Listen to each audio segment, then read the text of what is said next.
kids. Lesson number 15, the miser. माइजर मतलब क्या होता है? कंजूस, है ना? तो चलिए रीड करते हैं इस स्टोरी को. Once there was a rich man. एक बार एक बहुत ही अमीर आदमी था.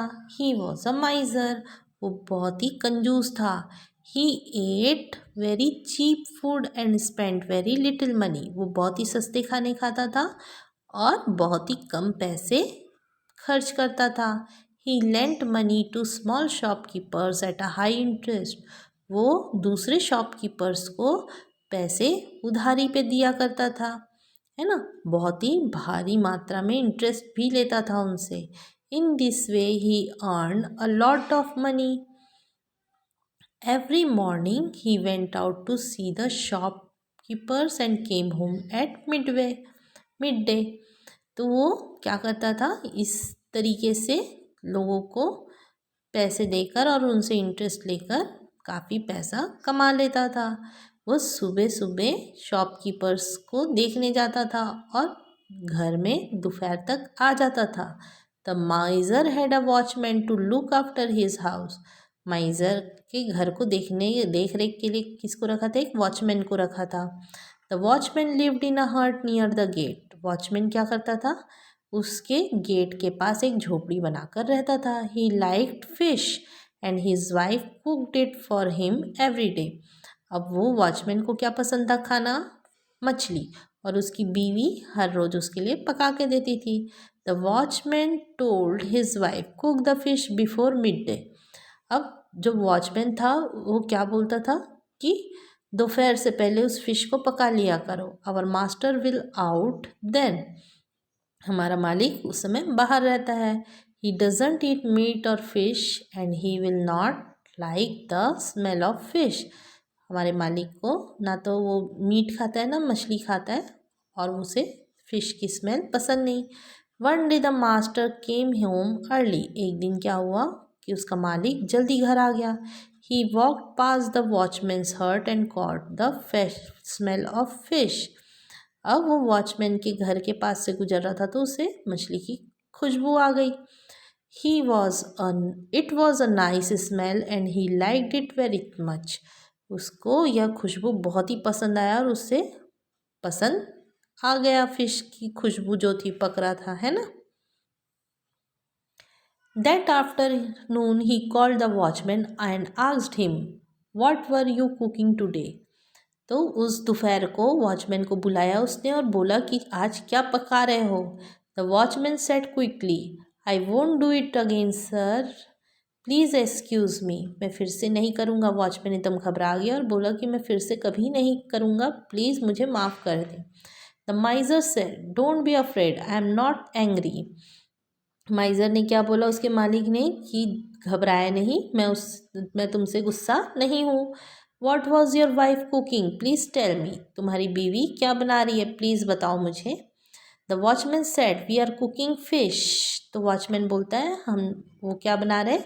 फिश बना रहे. The miser said, "please cook it every day, I like the smell very much." तो माइजर बोलता है आप रोज़ इसको पकाया करो, मुझे इसकी स्मेल बहुत ही अच्छी लगी. The watchman and his wife thought our master is mad.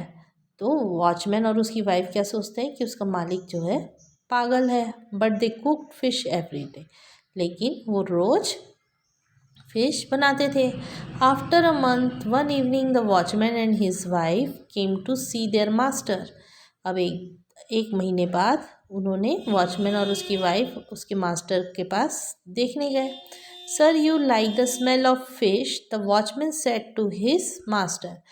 तो उसने क्या बोला अपने मालिक से कि आपको फ़िश की स्मेल अच्छी लगती है, so we cook it every day, but fish is not cheap, it is very costly, it cost us a lot of money. आपको स्मेल अच्छी लगती है इसलिए हम रोज़ फ़िश पकाते, लेकिन फ़िश जो है वो सस्ती नहीं है, बहुत ही महंगी है और हमें आपको स्मेल सूंघाने के लिए हमें बहुत सारा पैसा खर्चा करना पड़ता है. I earn only 30 rupees a month. और मुझे बस 30 रुपये मिलते हैं महीने के.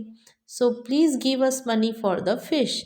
तो आप प्लीज़ हमें फ़िश के लिए पैसे दे दें. The miser thought for a while, then he said, "Oh, all right, wait here." He went into his room and shut the door.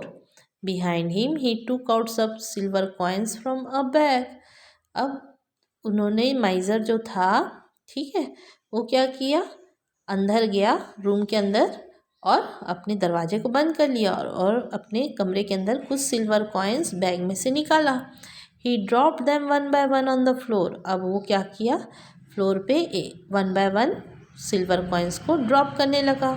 The watchman and his wife heard the tinkle of the coins and were very happy. तो watchman और उसकी wife उन coins की tinkling की मतलब coins की आवाज़ सुन के बहुत ही खुश हो गए. He was going to give us all that money. और सोचने लगे कि वो पूरा वो पैसा उनको दे देगा. After some time their master came out and set down on the chair. अब कुछ देर बाद जब खनकाने के बाद पैसा खनकाने के बाद क्या किया, उसका मास्टर जो था, मालिक जो था, वो आया अपने चेयर पे बैठ गया. और then he asked the watchman and his wife, did you hear the tinkle of the coins. तो फिर उसने अपने चौकीदार और उसकी बीवी से पूछा, क्या तुमने पैसे की खनकने की आवाज़ सुनाई दी. तो वॉचमैन बोला, यस सर वी डिड, हमने सुना. Did you enjoy it asked the माइजर. उसके मालिक ने पूछा, क्या तुमने मज़ा आया सुन के. तो yes sir said the watchman and his wife. तो वॉचमैन और उसकी वाइफ बोलती है, हाँ बहुत मज़ा आया सुन के. The माइजर then said, all right, I enjoyed the smell of your fish and you enjoyed the sound of my coins. I don't ask for your fish, so you don't ask me for money. Now go away.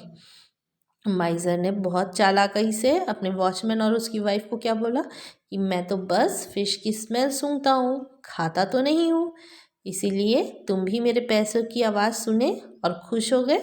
अब आप ना तो मेरे पैसे के बारे में पूछो और ना मैं आपके फ़िश के बारे में. जाओ चले जाओ यहाँ से, है ना. देखा, तो इस माइज़र ने बड़ी चालाकी से वॉचमैन और उसकी वाइफ को बेवकूफ़ बना दिया और वो एक पैसा भी उनको नहीं दिया.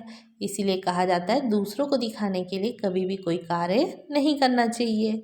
दूसरों को खुश करने के लिए कोई भी कार्य करने से क्या होता है, हमें दूसरे से उम्मीद होती है कि वो हमें उसके बदले कुछ देगा, लेकिन असल में ऐसा कुछ भी नहीं होता है.